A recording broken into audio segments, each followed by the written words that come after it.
성경을 보게 되면 너무나 분명하게 하나님의 뜻이 기록되어 있는 말씀이 있어요.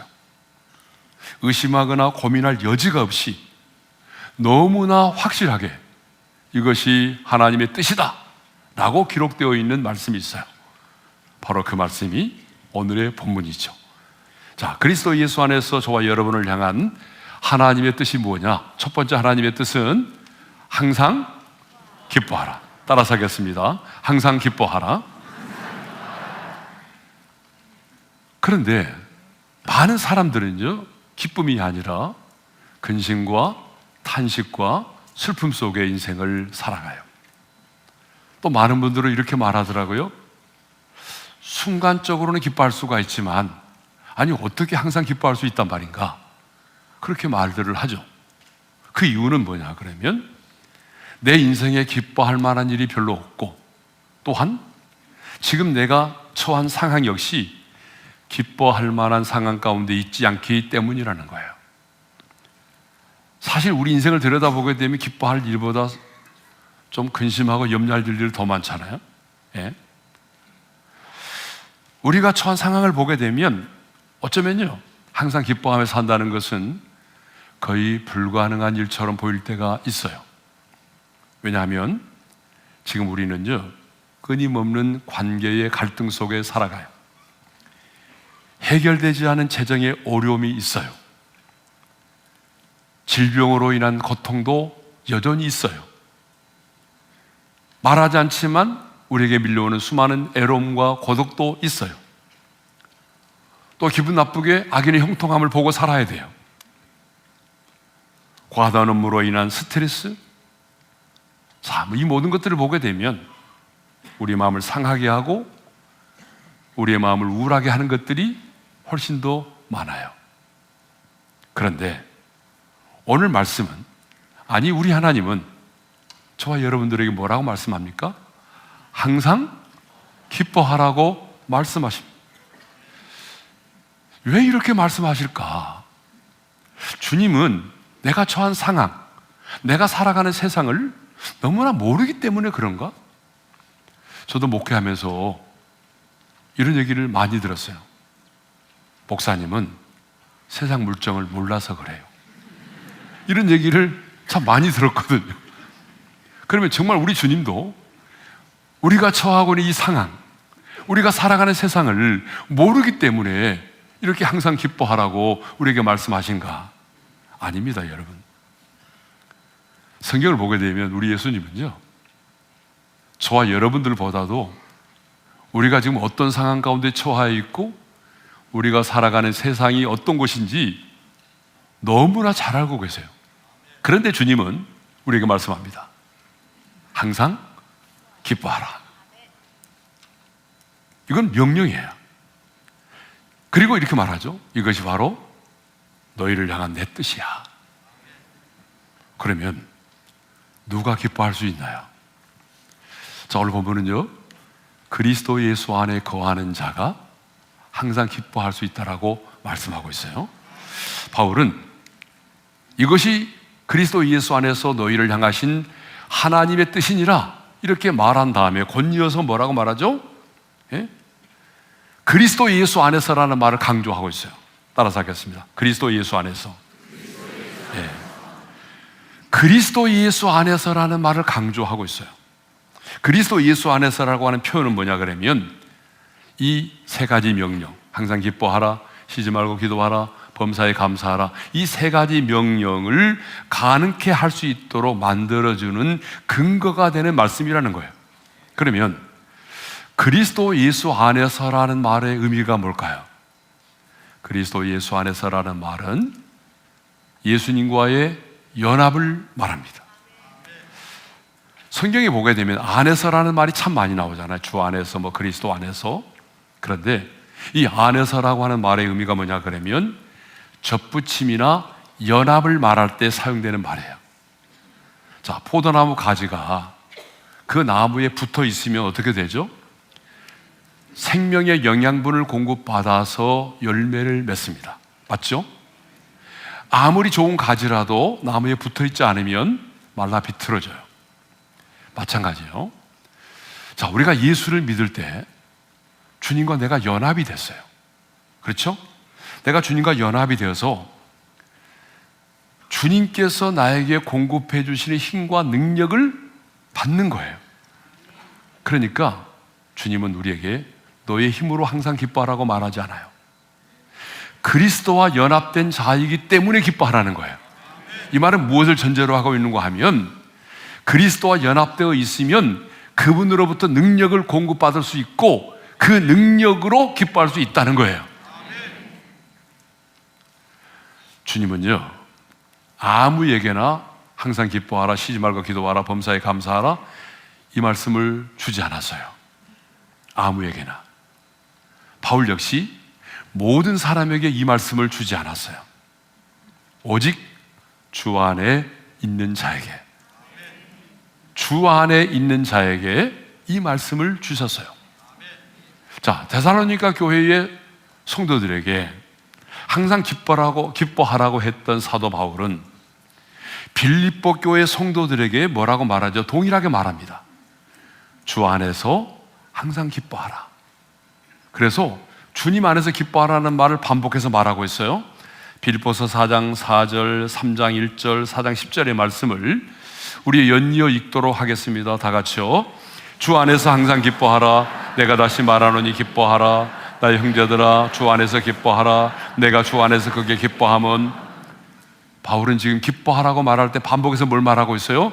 주 안에서라는 말을 반복해서 하고 있어요. 그러니까 그냥 기뻐하라가 아니라 주 안에서 기뻐하라고 말씀하고 있는 겁니다. 자, 주 안에 있는 자가 어떤 사람이라고 그랬어요?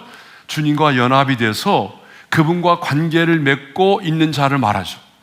그러니까 내 힘과 능력으로 기뻐할 수 있는 게 아니에요. 반드시 주님과 연합된 자만이 기뻐할 수 있어요. 주님과 연합된 자는요, 주님으로부터 공급되어지는 힘과 능력을 받게 되어 있어요. 그래서 주님으로부터 주어지는 힘과 능력을 공급받은 자는 어떠한 상황과 환경 가운데 있을지라도 내가 그 상황을 뛰어넘어서 항상 기뻐하는 삶을 살 수 있다는 것입니다. 자, 그러면 이제 왜 주 안에 거하는 자는, 주 안에 있는 자는 항상 기뻐하는 삶을 살 수 있을까 하는 것입니다. 두 가지 이유 때문에 그래요. 첫째로, 내 안에 계신 주님이 세상에 있는 자보다 훨씬 크시기 때문에 그렇습니다. 여러분, 요한일서 4장 4절의 말씀을 우리 함께 읽겠어요. 다 같이요.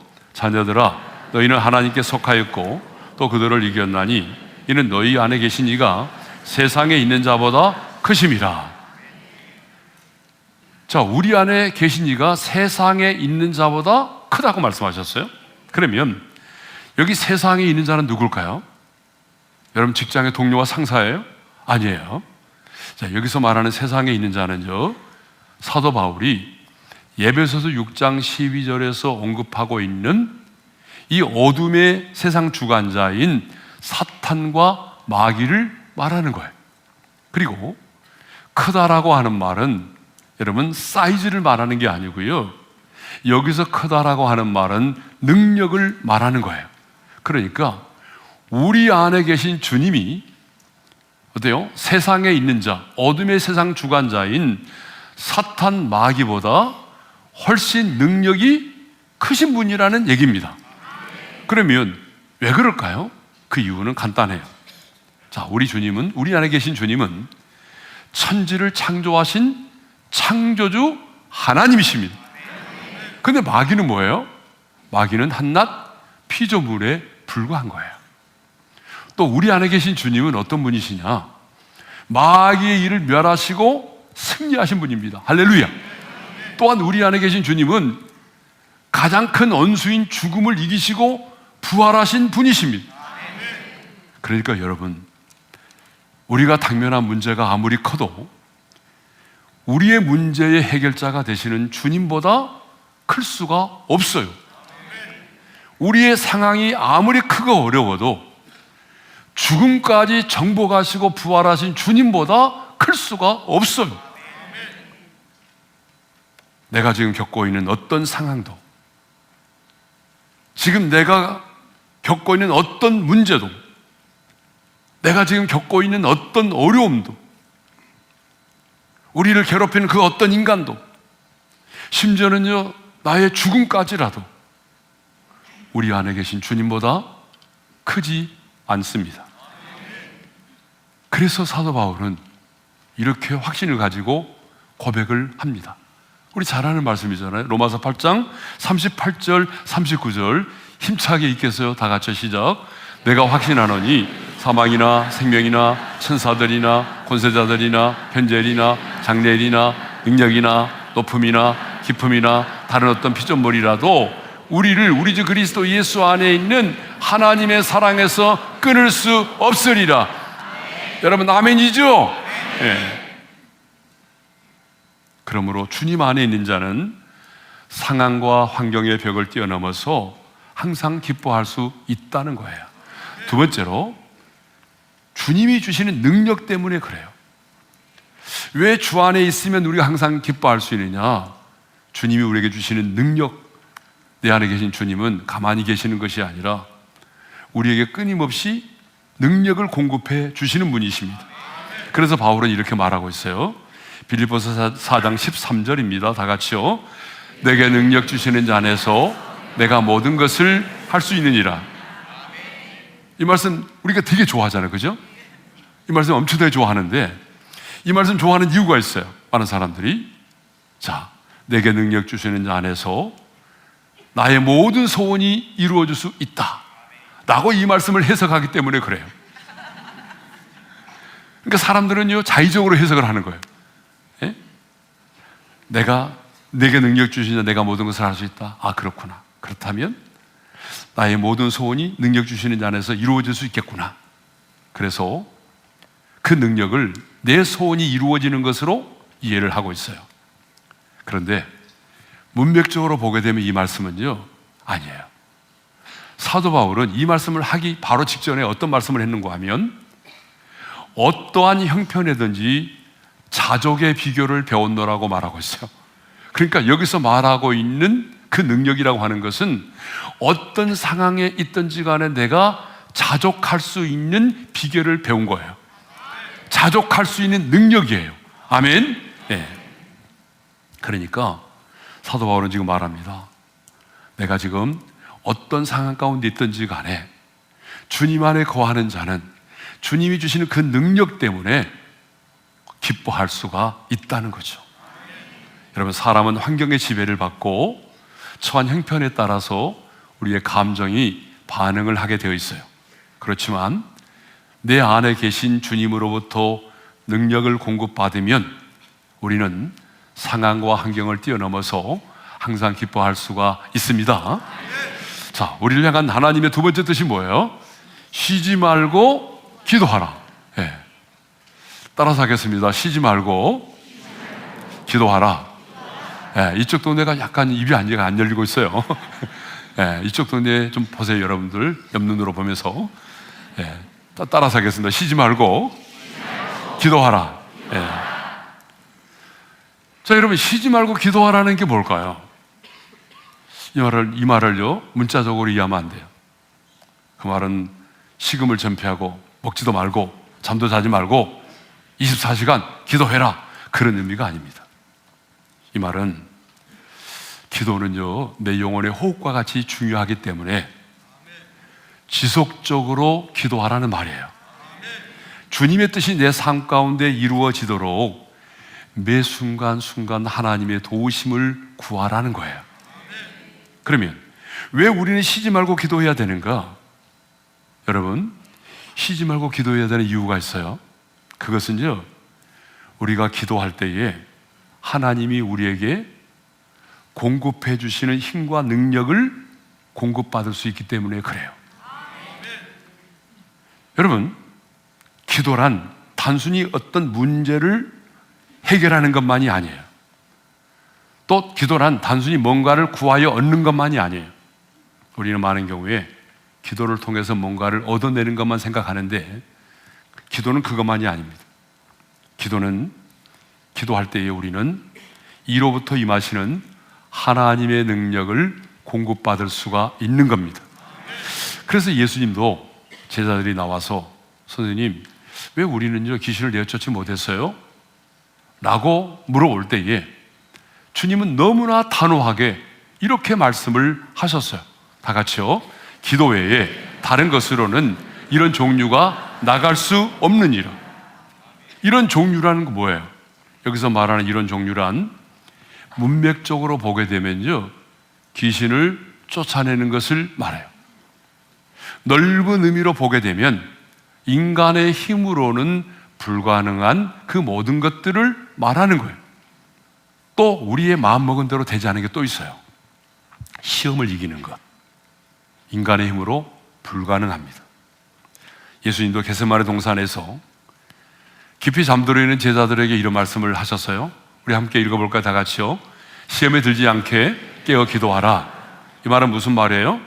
시험에 들지 않으려면 어떻게 하라? 깨어서 기도하라고 말했어요. 그런데 그날 밤에 제자들은 어떻게 했어요? 기도하지 않았어요. 그래서 어떻게 했나요? 예수님을 버리고 도망을 갔어요. 수제자인 베드로도 예수님을 모른다고 3번이나 부인을 했어요. 시험에 들고 만 거예요. 여러분, 이 세상에 시험에 들고 싶어서 시험에 드는 사람은 한 사람도 없어요. 여러분 그러지 않아요? 시험에 들고 싶어서 시험에 드는 사람은 한 사람도 없어요. 우리 모두도 내 마음을 지키기를 원하고 나도 시험에 들기를 원치 않지만 우리 안에는 연약함과 타락한 죄성 때문에 어때요? 시험에 들 때가 있어요. 여러분, 아무리 믿음이 좋은 사람도 깨어 기도하지 않으면 시험에 들 수밖에 없어요. 목사인 나도 깨어서 기도하지 않으면 시험에 들 수밖에 없어요. 그러므로 주님은 뭐라고 말씀합니까? 깨어 기도하라고 말씀하고 있어요. 왜냐하면 우리는 기도할 때에 시험을 이길 수 있는 힘과 능력을 공급받기 때문입니다. 부활하신 예수님도 제자들에게 너희는 이로부터의 능력으로 입혀질 때까지 이 성에 머물라라고 말씀을 하셨어요. 그래서 제자들을 포함한 120명의 성도들은요 마가의 다락방에 모여서 합심으로 기도했어요. 그때 어떤 일이 벌어졌어요? 성령의 불이 임했습니다. 이로부터의 능력이 입혀졌어요. 그리고 난 이후에 어떤 일이 벌어졌어요? 전혀 다른 모습으로 변화됐어요. 감옥에 갇히는 것도 죽는 것도 그들은 두려워하지 않았습니다. 담대히 십자가에 죽으시고 부활하신 예수님을 전했어요. 그 복음을 듣고 3,000명이 회개하고 돌아왔고 남에서부터 안진병이 된 자라고 일어서게 되었고 가난한 자를 구제하기 위해서 자기의 소유를 팔아서 나눠주게 되었습니다. 여러분, 왜 우리는 쉬지 말고 기도해야 되는가? 기도할 때에 성령의 능력이 우리 가운데 임하게 되고 우리는 그 성령의 능력으로 내가 할 수 없는 것을 할 수 있게 되기 때문입니다. 자, 이제 세 번째로 저와 여러분을 향한 하나님의 뜻이 뭐예요? 범사에 감사하라. 따라서 하겠습니다. 범사에 감사하라. 하나님의 뜻은 어떤 상황이 아니라 범사에 감사하는 것입니다. 자, 범사가 뭐예요? 모든 상황, 모든 환경을 말하는 거예요. 여러분, 기쁜 일이 있을 때, 형통한 일이 있을 때 만이 아니라 눈물이 나고 고난이 겹치고 실패할 때도 감사하라는 거예요. 여러분, 좋은 일이 있을 때 감사하는 것은 누구나 할 수 있어요. 여러분 그러지 않아요? 형통한 일이 있고 좋은 일이 있으면 감사한다? 이거는 안 믿는 사람도 다 할 수 있어요. 여러분 그렇지 않아요? 좋은 일이 일어나면 감사하는 것 안 믿는 사람도 다 할 수 있어요. 그러나 인생의 밤을 만났을 때, 내 인생의 유라굴로와 같은 풍랑을 만났을 때에도 감사한다는 것은 아무나 할 수가 없는 것입니다. 오직 믿음의 사람, 하나님의 선하심과 신실하심을 믿는 그 하나님을 신뢰하는 사람만이 범사에 감사할 수가 있는 것입니다.